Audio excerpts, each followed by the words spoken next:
Greetings and welcome back. We have another session today in the Science is the New Religion script with Michael in Germany. Today is Saturday, July 3rd, 2021. Welcome, Michael. Hello, dear Brett, and hello, dear listeners out there trying to improve my English another time. And for the time being, you have to stick with me. But Brett will help me out from one time to another in the session 15 of our subject, Is Science the New Religion? ? And it has a severe reason why I didn't put the question mark behind the religion here, because I think we can solve it soon. This is session 15, Babylon, part 2. Part 2. Part 2. Great. Yeah, sure. We weren't finished. We have just made the start. I see. So yes, and you could almost say mystery because of the modern context that people don't want to look to the past because that's old, Michael. Mm-hmm. Yeah, but you see that also the ancient history of mankind is old, and it sure is. You have to go back to understand the future. Yeah, if you will see why history is repeating, actually. This is a very famous picture here by the painter of Bruegel. It's the Tower of Babel, left side. In the middle section, you see an advertisement, actually. It looks like an advertisement for Freemasonry with all the satanic downward pointing pentagrams. In Europe, many tongues, one voice. And on the right side, the last picture, you see the European Union Parliament located in Strasbourg, which means Michael, it has not... Yeah, go ahead. Sorry. Yeah, it has not been completed yet, and it is not about to be completed because it is a resemblance of the Tower of Babel. I just wanted to say, Michael, you know that reference you made about Freemasonry. That is the what do they call that again? The Eastern Star, something. The Eastern Star. What is it? Yeah. Also, there is an Order of the Eastern Star. Was an Order of the Eastern Star. It's morning for me. I apologize. There are going to be rough mornings sometimes. But just that you this see is one of them. Just that you see the resemblance of it. You see that the Tower of Babel has something to do with the politics as well, especially, or at least in the European United Union. Yeah, that's my point of it. That's really interesting. You bring that up, politics, because had one of my best friends who reads the Bible come over here, and he was talking politics. I'm like, look, buddy, I hate politics. I hate it. And he says, well, gee, you should maybe learn how to like it or something like that. I don't know. But yeah, forget it. Yeah, that's one of the reasons I am on YouTube, Michael, is because of my disdain for politics. Yeah, we will left out politics for a certain time, but it will get back because politics as well as is related to religion. Especially, for example, in Germany, the biggest political party is the so-called Christian Democratic Union. You see, you cannot leave it out of politics. Well, it's interesting how words are, Michael, because you have poly and then you have tick. And you know what a tick is? A tick will latch onto you and just suck the lifeblood out of you. And, when you have many of them, then they're all over the place. So there's your politics. Actually, it is derived from a Greek word, if I am correct. Oh, yeah, it's all about polity. Yeah. Yeah. So, but anyway, we won't go into that. That's just an absurd topic anyway to begin with. But yeah, Michael, Babylon is sure something else. I mean, that's really where it's at, isn't it? Yeah. You see, the trouble starts when the Bible speaks of mystery Babylon the Great, or the mother of harlots. It doesn't speak well of Babylon. It's quite the opposite, which means that it is the opposition for the real belief. It is the false God, the false belief, everything is false. This is the opposition of correct, which means it would play in the hands of the adversary of God, which is Satan. Yeah, frankly spoken, you see that everything is Babel is more or less a synonym, a word speaking out for bondage, for captivity of the Israelites because they have not served God, which means it is a tower where Satan dwells. Yeah? It is bondage of, when it is bondage of the full ones, then it is, of course, supporting the ideas and the agenda of Satan. But what is Babylon or Babel? You see that Babylon is the entire area, and Babel was the capital city of Babylon. Now a ruin near Hilla in Iraq, late 14th century. This is etymologic online here. From late Latin, from Hebrew Babel, from Akkadian Bab Ilo, the gate of God. So it has something to do with God. Which God? From Bab, gate, and Ilo, God. And there is also another reference which I would like to make. It is this. Yeah, it's Bab El. Everything which ends with El has a reference to be something of divinity. For example, Elohim. For example, Immanuel. For example, Gabriel or Michael, etc., etc., etc.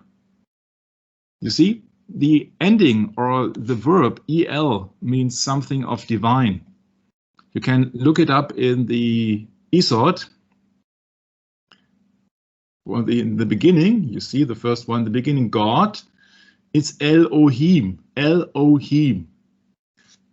It's really interesting.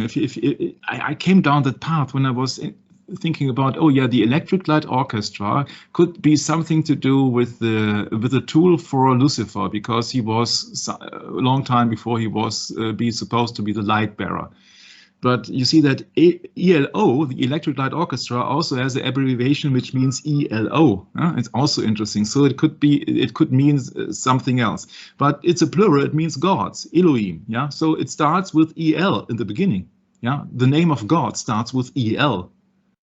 And if you go down that path, for example, here in Revelation 12, chapter 12, you will discover that Michael and his angels, yeah, it's also Mikael, yeah, Ale, Hebrew origin, Michael, an archangel, El, yeah, Mikael, yeah, Hebrew origin. So in Hebrew tale, Michael is an archangel, and Michael has the meaning who is like God, yeah. So in the name Michael, if you go down that path, if we would now open the Strong's Concordance, we would also see that it says who's like God. Yeah, so in the name Michael, there is God in it. It has nothing to do with my first name or with Michael Jackson or what else. You see, these are just names being given to ordinary people. Yeah, but when the Bible speaks of these, this is a very important angel here, because he fought against the dragon. So one can only fight against the dragon if he has authority. So Michael and his angels had authority to fight against the dragon. You can only get authority if there is somebody higher in the hierarchy than the dragon. Who could that be? Could only be Jesus Christ.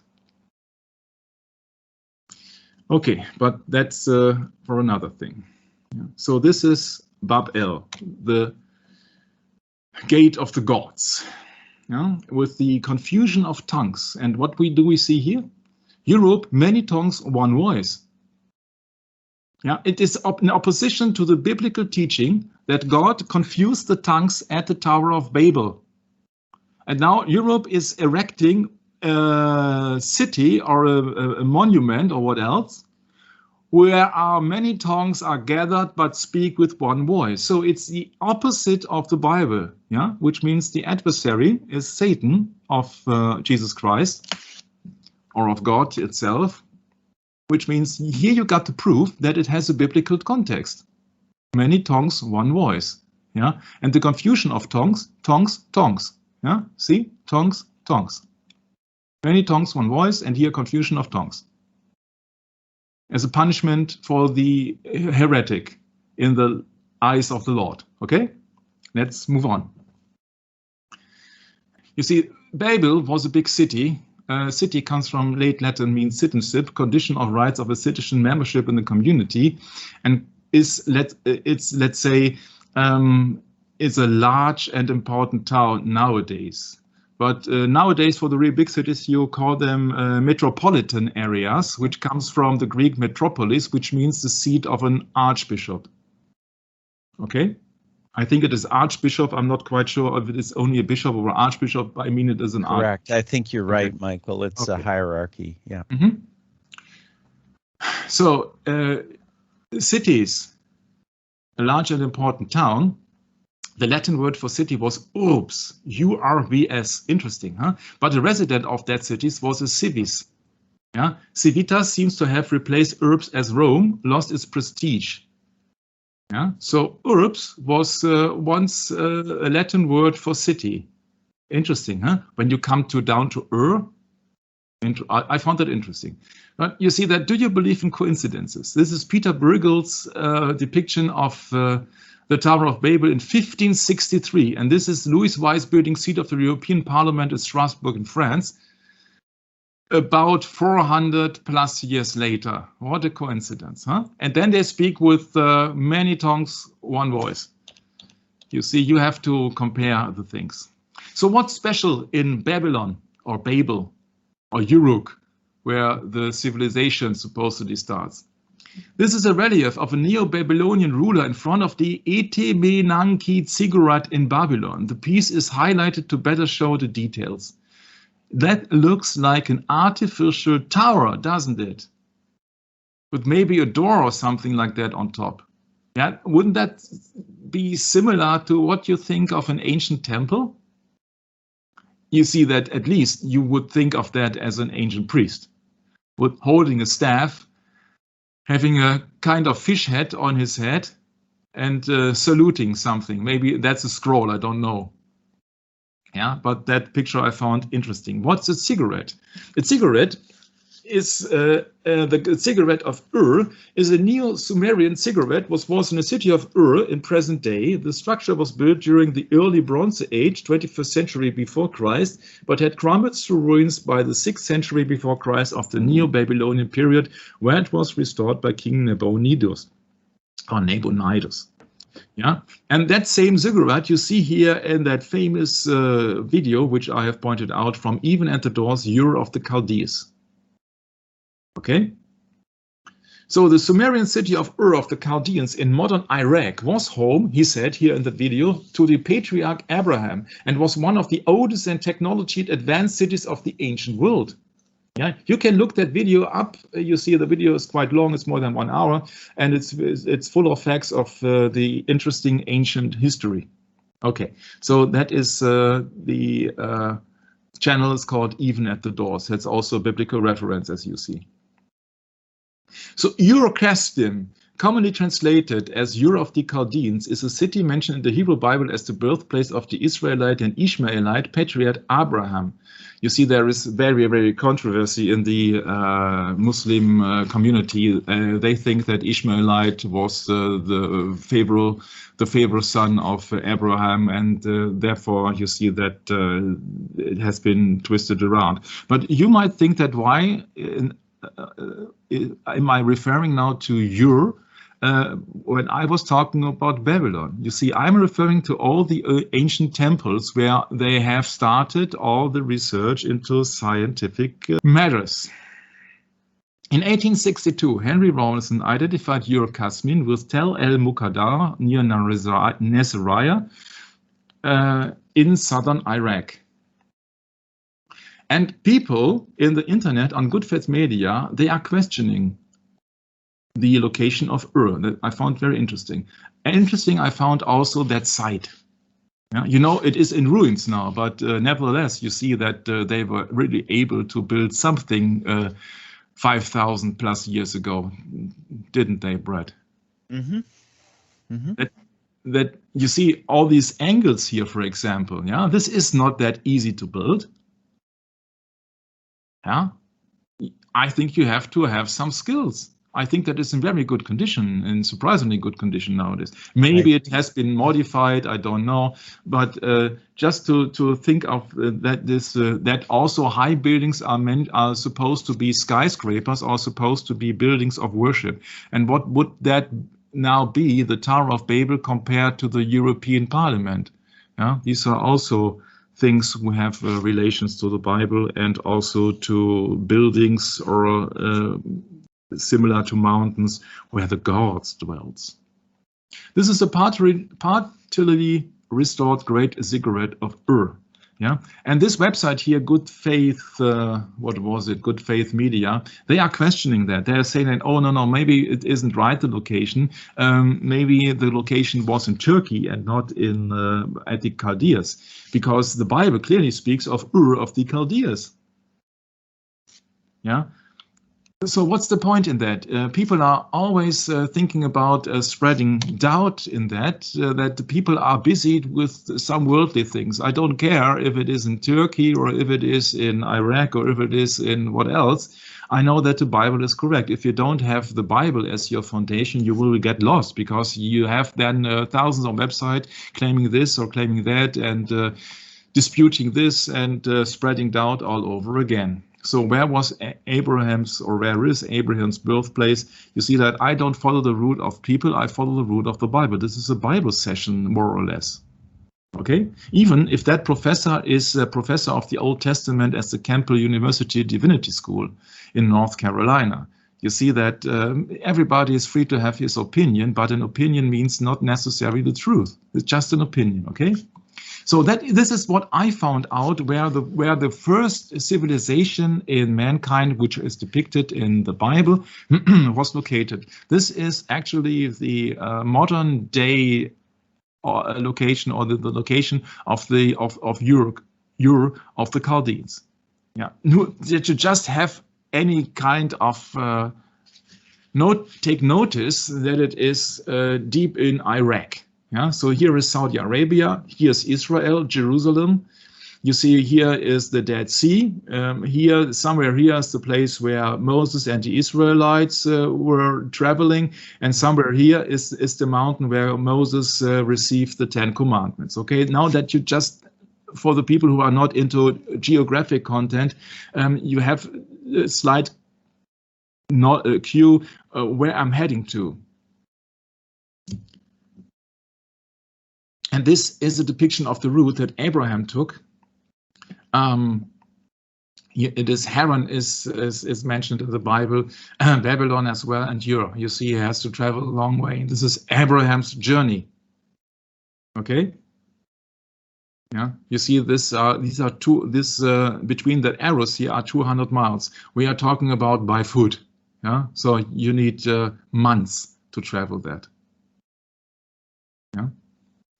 For example, here's the mountains, plural, of Ararat, where the Noah's Ark has been found due to the research of Ron Wyatt. And here's the region of Sumer. Here is the Euphrates and the Tigris, the two rivers. And this is Babylon, and there is Ur of the Chaldeans. So we know that the Chaldeans must be somewhere in here. If that is correct, and the Bible speaks of Ur of the Chaldeans, then Ur must be in the Chaldean location area somewhere. So I have to know where the Chaldeans were located. Yeah, this is some other things. They went out together from Ur of the Chaldeans to go into the land of Canaan. This is the way back. You see here is Damascus in Syria, and they are back on their way to Canaan. So in Naziraya, where the ancient ziggurat, so that kind of a temple location, is located. Ur Kasdim is mentioned 4 times in the Hebrew Bible, at Genesis 11, Genesis 15, and Nehemiah 9. Yeah. Ur of the Chaldeans, Genesis 11:28. I looked that up. It's been mentioned here, Kasdi.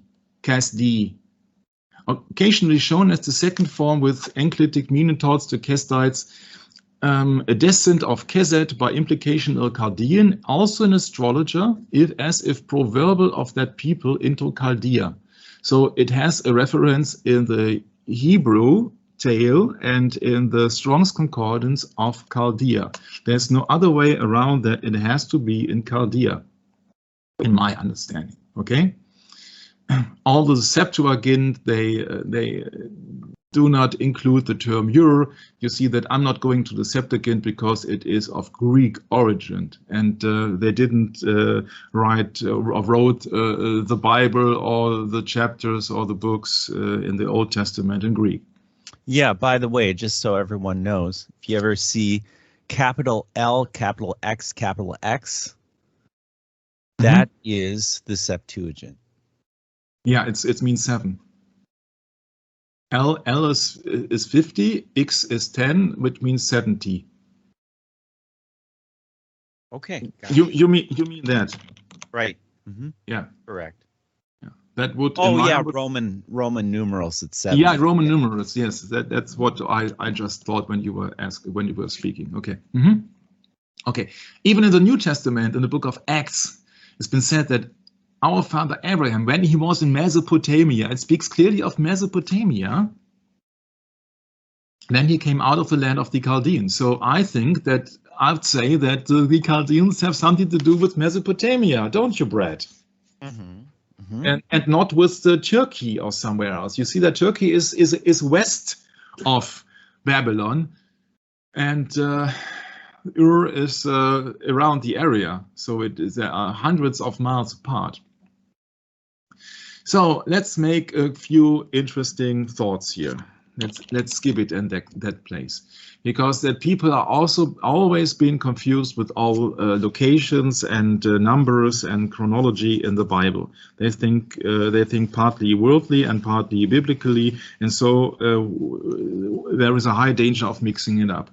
There was a certain James Ussher, the Archbishop of Armagh and Primate of all Ireland, and he made the calculation, and he found out that during the roots of the depiction of the root of Jesus, he proposed the date of the creation of 4004 before Christ, which is not very much different of other people, for example, Johannes Kepler and Sir Isaac Newton. And if you are into science, I think you have to know these two men here. Okay, so you see that that's more like 4,000 years before Christ, which means that our Earth at the moment is about 6,020 plus years old. Okay, so he was using Abraham's migration for that calculation methods. And this section, this is Wikipedia quoting, is easy to calculate using the chronological date in Genesis 5 and 11, where we just spoke and found out that is Ur of the Chaldeans, which gives an unbroken male lineage with numbers of years from the creation to Abraham being called out of Ur of the Chaldeans. Yeah, there you got it again. Ussher used the chronology found in the Masoretic text instead of the alternative chronology found in the Septuagint. You see that I think he was quite a clever guy to use the original Masoretic text. Okay, then he just calculated something else. So when was the migration to Solomon's temple, and when was the period of the Babylonian captivity, etc., etc., etc. So he used mainly the Bible for that, but he has also been including some other scientific calculations methods. For example, he chose the year 5 before Christ as Christ's birth year because the historian Josephus indicated that the death of Herod the Great occurred in 4 BC. So you see that there are minor tasks here. If it was 5 BC or 4 BC or something else, because the problem is that you cannot only rely on one worldly historian. Okay. For the Gospel of Matthew to be correct, Jesus could not have been born after the date. Yeah, the problem is you don't rely only on the Gospel of Matthew, but also on the indications of Josephus. Then therefore, I would like to don't go into that subject because first of all, I haven't evaluated it. And secondly, you see that you have to use several sources to back something up. And if it is not the Bible has been backed up by numerous scholars, by numerous people who have translated the King James Bible. There was a bunch of more than 30 people who were busy with the translation of the King James Bible, right, Brett? Yeah, that sounds correct. Yeah. Not just one man, but a group of that's my dedicated point. men that's that my point. were commissioned by the king to do this purpose. Yeah, and you see that when so many educated people are in the task of putting the Bible into the English translation, you see that I would trust that more than any other single guy or woman or who else who could just be wrong. So I think it is not important that we have one year correct. I think it is important that we know that we were created and that Jesus Christ was the Son of God in the first place. So going on, many scholars propose it had taken place in the spring, the start of the Babylonian, Chaldean, and other cultures chronologically. Yeah, you see, there are many debates of the creation, and you might be surprised that I'm not going into this big time, because we will go into that big time much later on, because in our modern day and age, people are more confused about the creation on Earth than there were in the days of Noah and his descendants and the days of Jesus Christ. Yeah, because they had not such a profound or complicated science to distract the people. That is my personal opinion.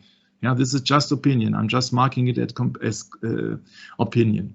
Yeah, so he is very famous for having the date fixed on 4000 before Christ. So that was just the reason why I was time to pointing out, because he was using the birthplace and the travel of Abraham to do so. And the Bible speaks of, in the first book of Matthew, of the book of the generations of Jesus Christ. That is also one big important step in the calculation of that chronologically of Mr. Russia. Yeah? And in Titus 3:9, there is a warning that things will appear in the future. And for me, it is a warning. Would you like to read it, Brad? Sure. But avoid foolish questions and genealogies and contentions and strivings about the law, for they are unprofitable and vain.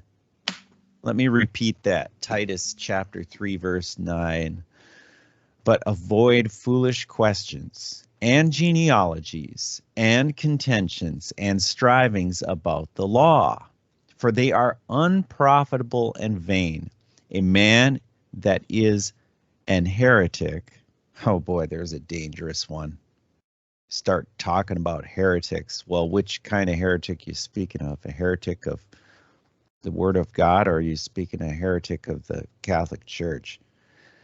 Okay, a man that is an heretic after the first and second abomination reject, knowing that that is such is subverted and sinneth, being condemned of himself. Yeah, thank you very much. It's been called here admonition, second admonition. Correct. Admonition. That's yeah, actually I just wanted to make the point that we don't go into the genealogies for that particular reason, because either you have faith or you don't have any faith. But the point is science the new religion? Especially in the point when it comes down to creation or in science, we have to ask where science was originally debated. And you see that this was Mr. James Ussher. He was a chancellor, and he was born in Ireland. He became professor of theological controversies at Trinity College and Bachelor of Divinity, Doctor of Divinity, Vice Chancellor and Vice Provost, etc. So he was not a guy who was uneducated. Yeah. He became a national figure in Ireland, becoming privy councillor in 1623 and increasingly substantial scholar. A noted collector of Irish manuscripts, he made them available for research to fellow scholars such as his friend Sir James Ware. He was nominated Primate of all Ireland, Archbishop of Armagh in 1625 and succeeded, etc., etc., etc. So we don't talk about somebody who has no education at all. Yeah, we're talking about somebody who really was into the Bible. He was a convicted Calvinist and viewed with dismay the possibility that people he regarded as anti-Christian papists might achieve some sort of power. How right he was, huh, Brett? How right he was. He said, the religion of the papists is superstitious and idolatrous, their faith and doctrine erroneous and heretical, their church in respect of both apostatical, to give them therefore a toleration, or to consent that they may freely exercise their religion and profess their faith and doctrine, is a grievous sin. 1626, about 400 years ago. 400 years ago. Yeah, just yeah, you see Emmanuel, huh? Like that. Yeah, I just want to make a little bit more promotion for this man. He was seen as a Calvinist. He was an archbishop. You see that being a Calvinist surely means he was not in the Catholic Church.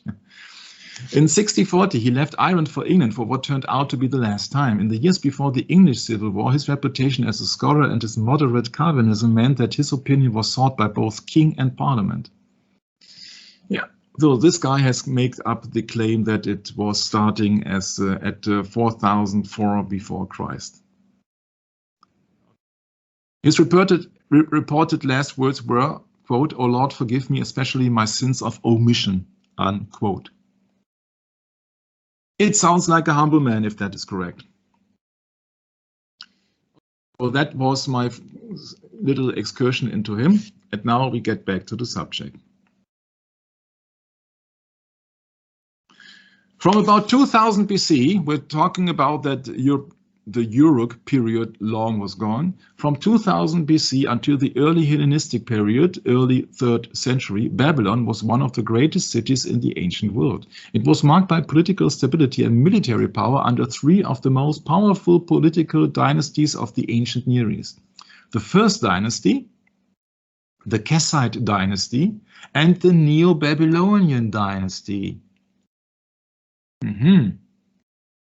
These powerful dynasties often conquered their weaker neighbors and traded with the stronger ones, but they also nurtured scientific thought, some of which is still used today, while other ideas have been discarded or changed dramatically. What is that? Used still today? Scientific thoughts used still today? That would mean that there is science which is at least 2,500 plus years old. Let's go into that. The ancient city of Babylon was located along the banks of the Euphrates River near the modern city of Baghdad in what is now the nation-state of Iraq. During ancient times, the region between and near the Tigris and Euphrates River was known as Mesopotamia, and the area around Babylon was referred to specifically as Babylonia. When the ethnic group known as the Sumerians first brought civilization to Mesopotamia around the year 3100 before Christ, the focal point of Mesopotamian civilization was around the southern Mesopotamian cities of Uruk and Ur. So what does that mean? That was before the flood. Yeah? There was a civilization on earth before the flood, and they had nurtured scientific thoughts in three different dynasties after the flood. Yeah, after the flood, there was scientific thoughts after the flood. But they had a civilization even before the flood. But as the Sumerians gradually faded from history in the late 3rd millennium BC, the epicenter of Mesopotamian civilization shifted north to the city of Babylon. So from Uruk or Ur to Babylon, north. In the early second millennium before Christ, an ethnic group known as the Amorites emerged from the desert to conquer Babylon and established the first dynasty of Babylon. The Amorites adopted many of the cultural traits and tastes of the Sumerians to give Mesopotamian civilization a certain degree of continuity and some of their leaders proved to especially well suited for kingship. Hammurabi ruled from 1792 to 1750, was the best known and most accomplished kings of the dynasty. Hammurabi conquered most of Mesopotamia and had commissioned the so-called Law Code of Hammurabi, but he also patronized institutions that fostered scientific thoughts. Michael, I just want to go back to the second sentence in the second paragraph. The Amorites adopted many of the cultural traits and tastes of the Sumerians to give Mesopotamian civilizations a certain degree of continuity, and some of their leaders proved to be especially well suited. So I just wanted to underscore for you your future pronunciation, Michael, the word continuity. Okay. And it's a continuation from one to the next. Yes. Yeah, that I know, but sometimes it's hard to pronounce the things, especially if you're not. It is. Oh, I understand. I just want to make sure that anyone listening knows that this is the case, and that's really what we're trying to show here is the continuity. So, just wanted to make sure we got that in there, Michael. Yeah, thank you. Yeah, you see, I'm very rarely using that word. Yeah, I understand that. Yeah. But my point is that everywhere I look, I find scientific thoughts. Yeah, I find scientific. We are talking about 7050 before Christ was born. 7050 plus 2020 makes about 3,770 years. Can you imagine? Yeah, scientific thoughts. Okay, this is the Code of Hammurabi. Yeah, this is a prologue. I have copied that from an archive document. You see that was engraved. Yeah, it was not written, but it was engraved. Yeah, the Code of Hammurabi is a Babylonian legal text composed around 7050. It is the longest, best organized, and best preserved legal text from the ancient Near East. It is written in the Old Babylonian dialect of Akkadian, purportedly by Hammurabi, the sixth king of the first dynasty of Babylon. The primary copy of this text is inscribed on a basalt or diorite stele, 2.25 meters to 7 feet and something tall. The stele was discovered in 1901. Etc., etc. The stele now resides in the Louvre Museum. Sure, these old museums, they just serve the purpose for displaying all these pagan religion artifacts. Yeah, this is a very old religion artifact, or it is a state artifact. Actually, it's the Law of Hamurabi, from the first dynasty of the Babylonians. These were the laws. The laws are casuistic, expressed as if ... then conditional sentences. How revealing, Brett. So casuistry existed 1,750 years before Christ. It is not an invention of the Greek. And it is also a famous example for using casuistry in how to say it in pagan communities. Yeah, it is not positive, negative. Just to say it, in non-Christian communities, they are using casuistic laws. Okay. There was also much discussion of this influence of the Mosaic law. I don't remember that there is, in the Ten Commandments especially, there is no casuistic. It's just been said what is correct. It does not say about any punishment, doesn't it? Right. Yeah. So,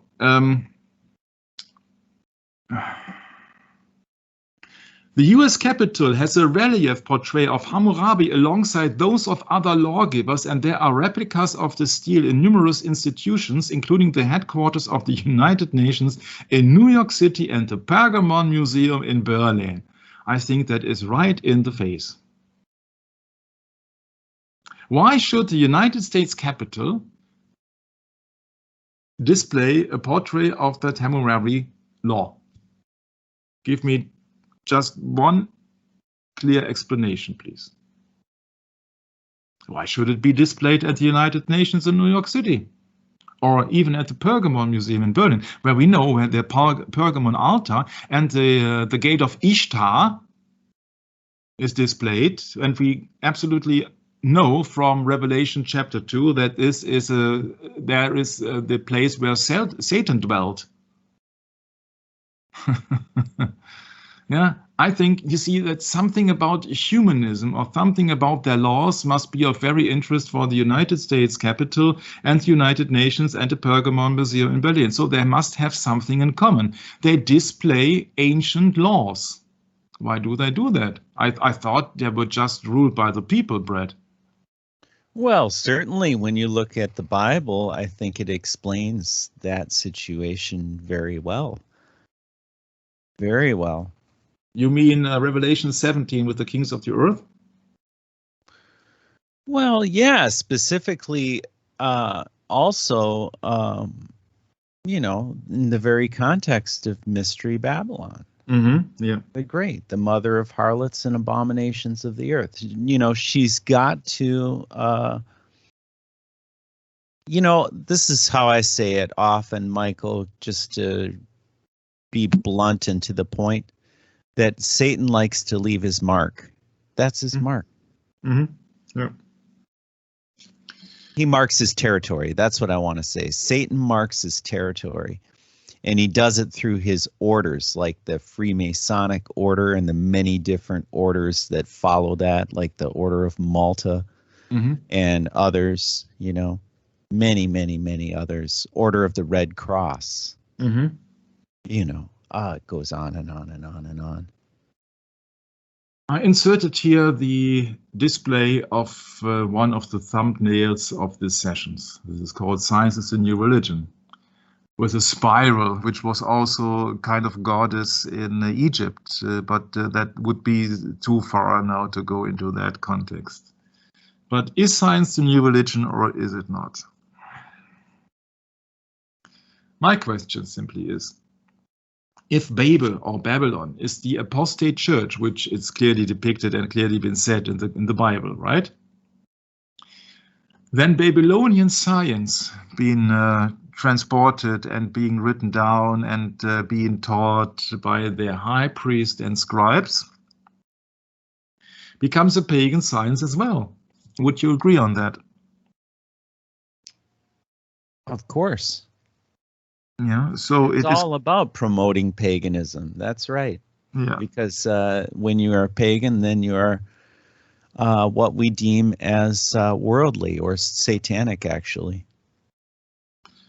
So when Babylon is the mother of harlots, and we have spoken extensively of the scribes and of the high priests, which were also the rulers, and we talk about the Ur and the ziggurat and the priest. When you remember at the beginning of the session the depiction of the priest and the stairs and the tower, you see that all the men with the real knowledge, and science means knowledge, are the high priest, and therefore they hand it over to the scribes to report it to the next generation and to history. So then it means that Babylonian science becomes a pagan science as well.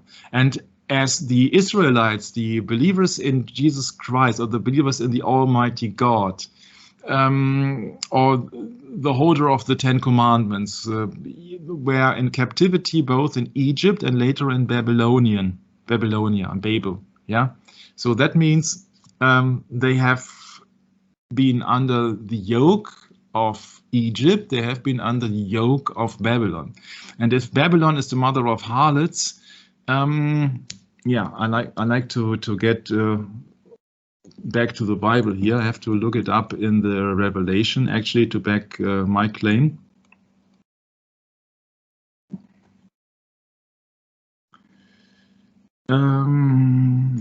I think it was I think it was chapter 18.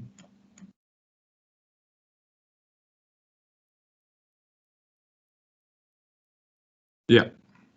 The voice of harpers and musicians, of pipers and trumpeters shall be heard no more in thee, and no craftsman, however crafty shall be found more in any of thee, and the sound of the millstone shall be heard no more in all of thee. And the light of the candle shall shine no more all in thee, and the voice of the bridegroom and all of the bride shall be heard no more at all in thee. For thy merchants were the great men of the earth, for all thy sorceries were all nations deceived. We know that sorceries is been translated into the Greek as pharmakeia. Now, what do you think that when the Bible speaks so negative of Babylon, that great city Babylon be thrown down? What do you think is the connection between science and religion in Babylonia? So my question was, or my initial thought was, what is the result if you type into a search engine Babylonian science? We know that Babylon stands for apostate church. So Babylonian science must also stand, because it was handed over to priests and scribes, it must also stand for wrong science, or for pagan science, or for idols and worshipping, correct? Yeah, idolatry, in other words. Idolatry. Oh, now look at this, please.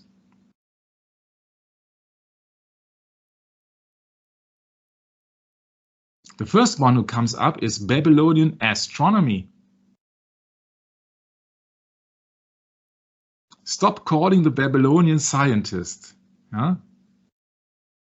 Babylonian astronomy was not an imperfect science, but a self-contained intellectual framework woven into the rest of their culture. Yeah? How was science practiced in ancient Babylon? dailyhistory.org. The answer is, ancient Babylonian thinkers were outstanding. I have to. Computer just was storing. How was science practiced in ancient Babylon? Ancient Babylonian thinkers were outstanding mathematicians, as they were the first people to use fractions, which they used to build advanced siege weaponry to parcel out the limited farmable land in their kingdom. The Babylonians were also among the earliest people to develop the study of astronomy, and along with astrology, which was considerably different for them than it is today. Isn't that interesting? Babylonian science means mathematics, astronomy, and astrology. The ancient Babylonians were indeed a people who understood scientific thinking, but their concept of science differed dramatically from the modern view, or even that of the Greeks, because all of their science was used for practical applications. There was no such thing as Aztec science in ancient Babylonia. Well, that is just an opinion here. But if you really type in Babylonian science, you come up with mathematics, with astronomy, astrology. Yeah. Astronomy means the things which are happening in the heaven. In the heaven? What is the first chapter of the Bible, the Genesis, are talking about? How does everything start? In the beginning, God created the heaven and the earth. So the first thing, according to the Bible, which was created by the Almighty God, was heaven. Haha. So isn't it obvious that all the cultures, not only the Babylonian, but all the cultures are looking above the heaven at the place of a god, or of God himself? Yeah. Shamahim, it's been translated from Hebrew. Shamahim, the sky, air, and astrologer, heaven. Yeah. So somebody who is watching the sky means you are doing astronomy. What is astronomy? Astronomy has been depicted as watching the sky, and it's been translated as a natural science from Greek, the science that studies the law of the stars. Oh, you got laws. That would mean, the laws of the star would mean there is no coincidences. Huh? It didn't happen by oops, something and something out of chaos. Yeah. So there must be laws. There are laws of stars. Interesting. How they are. Who created the law of stars, Brad? Who could that be? You see that the regular explanation of the Big Bang means that something came out of nothing, or that nothing was there in the first place, and it just was being. Well, Michael, I can just simply tell you that the Bible states that the heavens are for His glory, for Jesus Christ and the Father in heaven. That's His glory. So when we look to the heavens, it's simply to prove that God is God, and He's far above man, and He created all things. I mean, it's simple, really, but you know, when you have science involved, then, man has to get in there and explain it all because God doesn't exist, see? Yeah, sure, and that's the thing. But isn't it interesting that in all religions, if you go, you see that there is in other words, they've taken away our simplicity, Michael, in this world. You're no longer allowed to have simplicity. Yeah, sure. You remember of the quote, she blinded me with science. To blind someone with science means to distract somebody with complicated explanations. That's right. Oh, yeah, that's what it's all about. That's what it's all about. So it has to be complicated so that nobody understands something and says, I don't know anything about it. I need an expert to explain it to me. Yeah, that's what the big difference is to the Bible. Actually, Jesus Christ in the Sermon on the Mount, he speaks explicitly and very, very simple so that everybody can understand him. Now, if you speak very complicated, then I think maybe the situation could be that your agenda is that nobody understands you, and that then you can afterward twist the words and you say that, oh no, I didn't mean by that. You just understood me incorrectly. But the law of the stars is a natural science. A natural science is science of the natural world that studies celestial objects and phenomena. It uses mathematics, physics, and chemistry in order to explain their origin and evolution. Origin and evolution. Ooh! Yeah. Objects of interest include planets, moons, stars, nebulae, galaxies, and comets. Yeah. And now, astronomy is one of the oldest natural science. The early civilization in recorded history made methodical observations of the night sky. These include the Babylonians, Greeks, Indians, Egyptians, Chinese, Maya, and many ancient indigenous people of the Americas. Yeah, and that's my point is everybody relates to, there is something on top of us, there is something supreme, and they reign in the sky or above us. From above, and if you are dying, then you go back to the earth, or you will become dust, and you will be buried under the earth. You see, there is a hierarchy above, so heaven, then just alive means on the earth, or dead, which means under the earth. It's quite simple, but it is that simple in the majority of the ancient religions. They see that God is reigning from above. And so this is the observation of things in the sky. It's called astronomy. And there is also a Babylonian science called astrology. Yeah? You see, first things first, the Vatican Observatory, 10 years, celebrating the 10th anniversary of the Vatican Advanced Technology Telescope. Yeah. Also, they are watching the skies. What are they doing, the Vatican? They are doing astronomy. Simple like that. Simple as like, very simple. They're doing the same as all the ancient religions.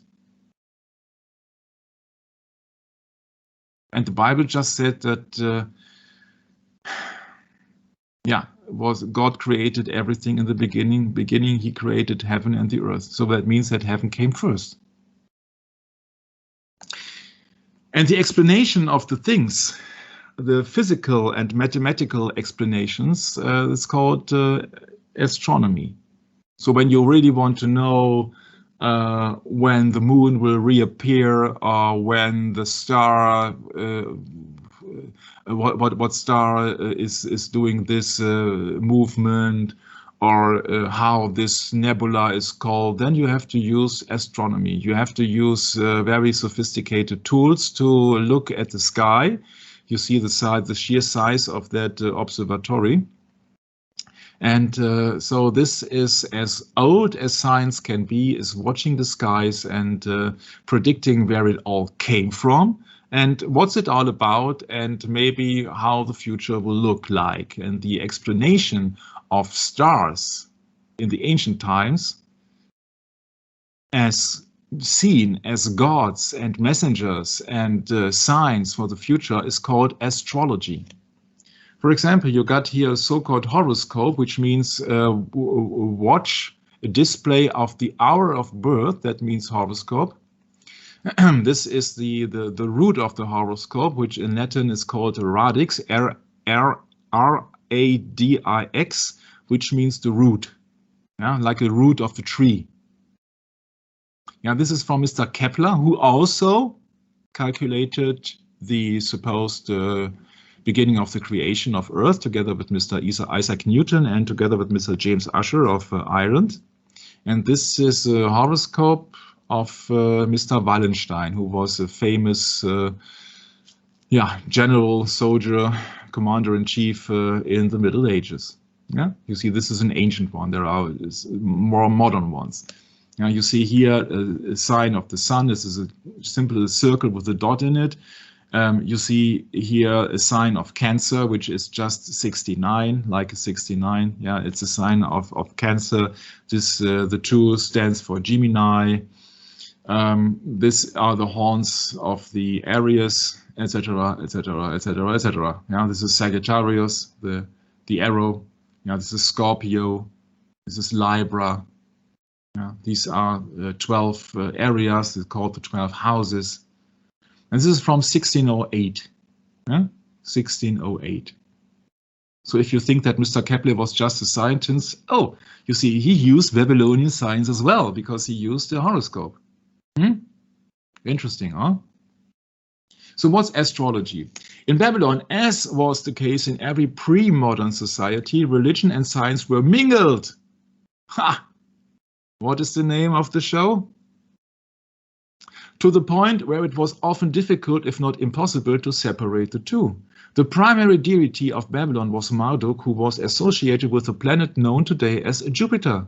So that it has been called Jupiter today is simply the fault or the cause of the Roman Empire. Otherwise, you would say Marduk. That Marduk was preeminent, though, throughout the year, but during the New Year's festival, known as Akito in the Akkadian language, Babylonians from all classes were expected to honor the god of the 5th planet.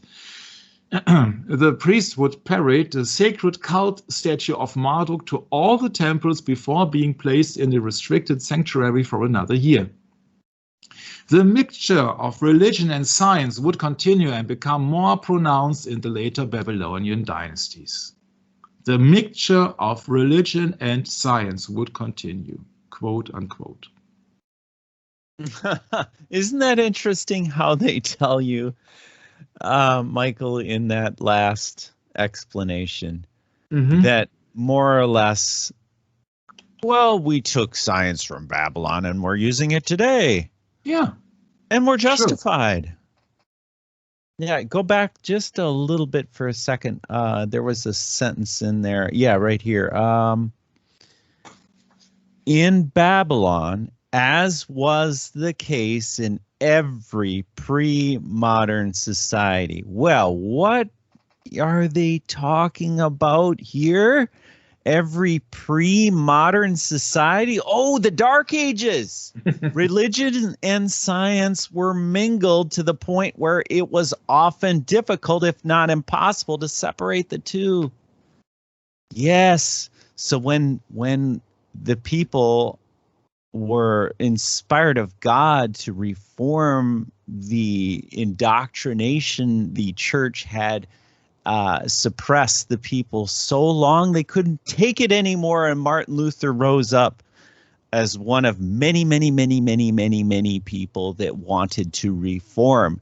And that spirit of reform is gone today. We don't have any spirit of reform because we have a repressed people that are again entangled in the yoke of bondage. And the Bible speaks of this in Galatians chapter 4 to the very beginning of chapter 5, which we'll go into later possibly. But wow, Michael, it couldn't be more precise. Then just explain me, as a Lutheran or as a Bible-believing Christ, what is modern Babylon? Which city is Babylon the Great Whore, the mystery Babylon today? Oh, that's obvious. That's obvious. So that means that we could exchange the word. Yes, right. In Rome. Yes, because today it is the Babylon of there we are. Yes, we can change that to our context, because it's they took out the Reformation. They don't teach the Reformation. They don't want to show that God has a real purpose for man. See? No, because man has a purpose for man first. And we're gonna kick God out of here and become a usurper. See, that's our purpose in life, is to be vessels of destruction. Yeah, I'm just exchanging the words here. You see, if Babylon is really Rome, if it is really Rome, then we have only to exchange here from the past to the present. And Correct. Then the sentence reads, in Rome, we can delete that. In Rome, religion and science are mingled to the point where it is often difficult, if not impossible, to separate the two. Prove me wrong. Mm-hmm. That's correct. You see, the biggest planet in our so-called solar system, which is not a solar system, is still called Jupiter. It is still called as it was called in the Roman Empire. It has not bared a new name, or bore a new name. It's not Highty-Pighty or what else, I don't know. It's still Jupiter. That means science is the old and new religion, because you cannot differentiate. You cannot, it is mixed up. It is impossible to separate the two. Even today, it is impossible to separate the two. Because science tells you that the origin and the purpose of life and universe and mankind is actually something else than it is in the Bible. So you have to believe in it. And that means that it is a religion. And if it was hard to separated you 3,000 years ago, 4,000 years ago, then it is more difficult today, as science has a much more approach and a more modern approach and infallible approach today. Think of medicine, think of space travel, think of communication. I just want to quick point out, Michael's using the word ergo, which is basically therefore, hence science is the old and new religion. Mm-hmm. Yeah. So nothing new under the sun. Bible is correct. Yeah, and also it means that Wikipedia told us there were 3 branches. It was mathematics, it was astronomy, and astrology. And astrology, really. Ooh. Yeah, sure. And there's a topic that we could go into extensive detail, Michael. Yeah, it is very obvious, because you see that you need mathematics to work with astronomy and astrology. It's simply based on ciphers, on numerals, on numbers. This is an old Babylonian math from the tablet. Yeah, it's not an iPod. Yeah, it's a tablet here. It's a stone tablet. Not an iPod. Yeah, it's Babylonian math. Yeah, they did not write on books or something like that. Yeah, that's a Babylonian mathematical tablet. Yeah, you see where your tablet is coming from. No new, just the old name actually, the tablet, depicting their functional knowledge of the Pythagorean theorem. Yeah, Essentially, Babylonian science was all practical and always used for the good of the state. Yeah, but not for the good of mankind. For the good of the state, Brad. People have to serve the state. For instance, advanced math was used to divide farmable land into plots that resulted in not only standard rectangular parcels, but also triangular and even polygon plots of land. Yeah? Mesopotamian science in general and Babylonian science specifically was extremely advanced in many ways, especially when one considers the science of contemporary civilizations, but it was devoid of any abstract reasoning such as theorems or proofs. Yeah? Was very advanced. They were not dumbed down. They knew what they're doing. They knew how to. It was all for the good of the state, but not. You see that the good of the state. Yes, Michael, for the good of the state. Well, they don't tell you that the state is actually run by the Roman Empire. Today. And I mean, back then it was the Babylonian Empire. Sure, and now you see that. Babylonian mathematical tablets show that not only they did use multiplication, but that their system counting was sexagesimal, based on 60, and that they were the first people to use fractions. Their geometry was also advanced enough that they used the Pythagorean theorem long before it was known as such. Don't underestimate the intelligence of these people. Interesting, no? Sure. 300 and 606. What was it? Oh, the number of a man. Yeah. For here is wisdom. Yeah. I'm just came into my mind. It was Revelation 13, if I remember correctly. That sounds right. That sounds reasonable. Yes, it is. Yeah. Here is wisdom. Yes. 3 and 6. Yeah. Let him that hath understanding count the number of the beast. Oh, what's the beast? Oh, that's important. We all should know what the beast is, shouldn't we, Michael? Mm-hmm. That's the state. The beast is the state, for it is the number of a man. Oh, really? And his number is 666. Now we will go into that very. That's a Latin terminology to derive the Roman numerals. Yeah. The beast, yes. But to use numerals, you have to know math. Yeah. You do your math. Yeah. You also have to know Rome as well, because it's yeah. Well, that's in our modern time, but we're speaking of Babylon here. So long before our modern Rome was ancient Babylon. Yes. Yeah. So that's what we're speaking of here.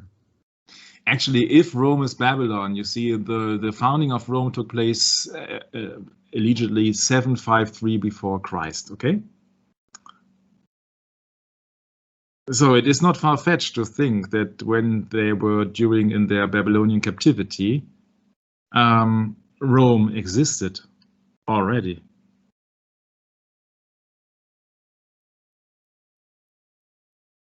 And if we know that the scholars and the priests and the scribes were being handed over from each empire to the next empire, so from the old Babylonian Empire with Nimrod to the Persian Empire, then to the Greek Empire, and then to the Roman Empire, you see the church is always the same as an apostate church. And the science they are talking is still not the real knowledge of the Almighty God. So they were handing over also their secrets to the new emperors. The kings have changed, but did the priests change? They actually fled into the next cities, and therefore you see new names derived. But we know, that Zeus in Greek is the same as Jupiter in Rome. So it's interesting you bring it up in this context, Michael, because if you look at the dates between the switching of the empires, it moves relatively quickly, and then all of a sudden you come to Christ, and then, you know, we have 2,000 years of history in Rome.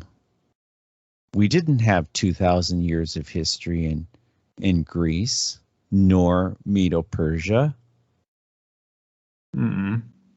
How much did we have in Babylon? Quite a bit, actually. So Babylon and Rome are the two big ones as far as history is concerned. I think Medo-Persia and Greece went by very quickly, didn't they? Yes, they did. Yeah. But you see that usually it has been said that the deportations to Babylon took place around 600 before Christ. Yeah, but that was a time when Rome was still founded. Correct. If the date is correct, 753. So what makes you think that that in Rome when Babylon fell?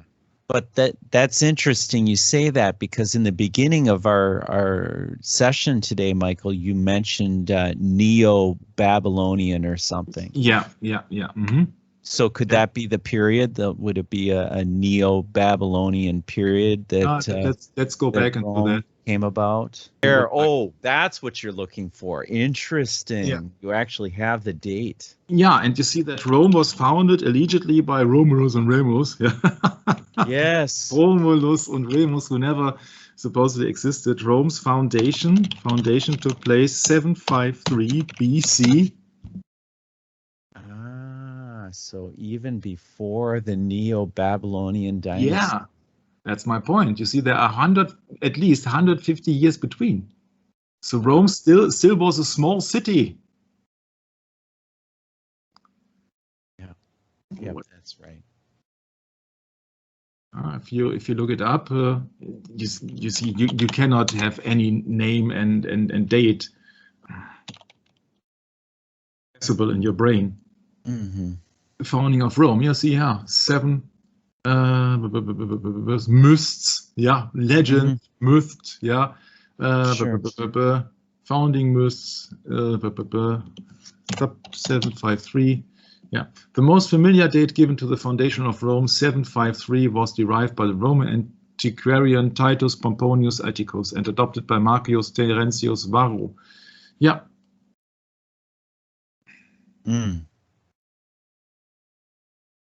Varionian, how do you pronounce that? Varionian chronology. 753 before Christ suggests that it has become the most commonly accepted date.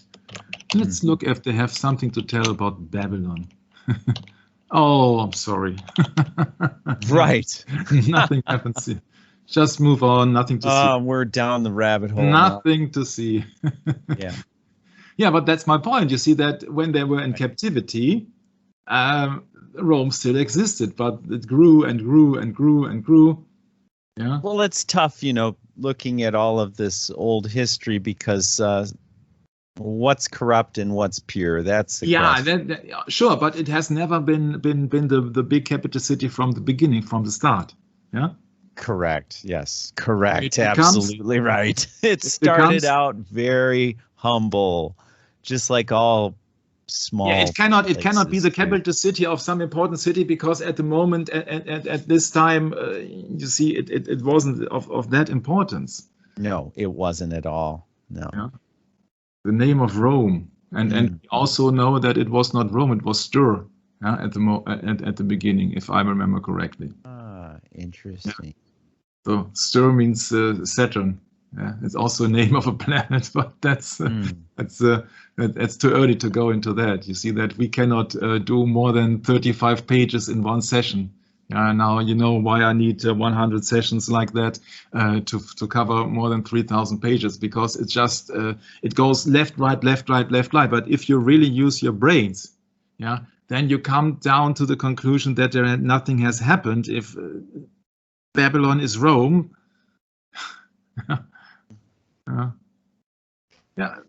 Babylonian astronomy and astrology. Yeah.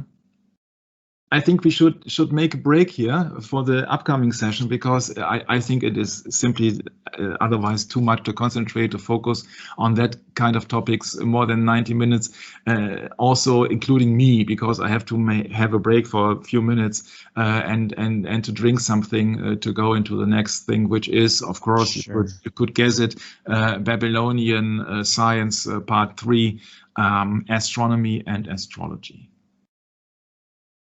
And on that occasion, I'd like to thank my beloved brother Brett for helping me out for pronunciation and for other certain interesting points, and for all the help and also the spreading of the word on his channel, Brett Norman. Thank you very much, and hope to see you next time. God bless and Maranatha. Thank you, Michael. And I had mentioned Galatians, the second half, maybe, or second 2/3 of chapter 4 into chapter 5. And remember now, you can do your own study on this. I don't have to recite the whole Bible for you. Galatians 5, chapter 1 says, "Stand fast, therefore, in the liberty wherewith Christ had made us free." Yes, he hath made us free, and be not entangled again with the yoke of bondage. He's very specifically speaking of this whole topic we were just on, the Babylonian bondage. And it continues today. We're not to be entangled with it. And like I said, study Galatians chapter 4 on your own. You'll get a lot more out of it rather than me trying to read through it quickly. It doesn't do any good. Because we all have to study to show ourselves approved. That is, those of us that have Christ in our heart and resound in his law and use his light that he gives us, because he reveals truth in advance. And we all should know, and we should all be aware that we need to bring this gospel to God's people who are scattered throughout all nations. We have no idea who these people are until they start hearing the word of God, and then they remember. And that's all there is to it. So, blessings in our Messiah who died 2,000 years ago, and by his blood, our sins are washed and cleansed. Maranatha.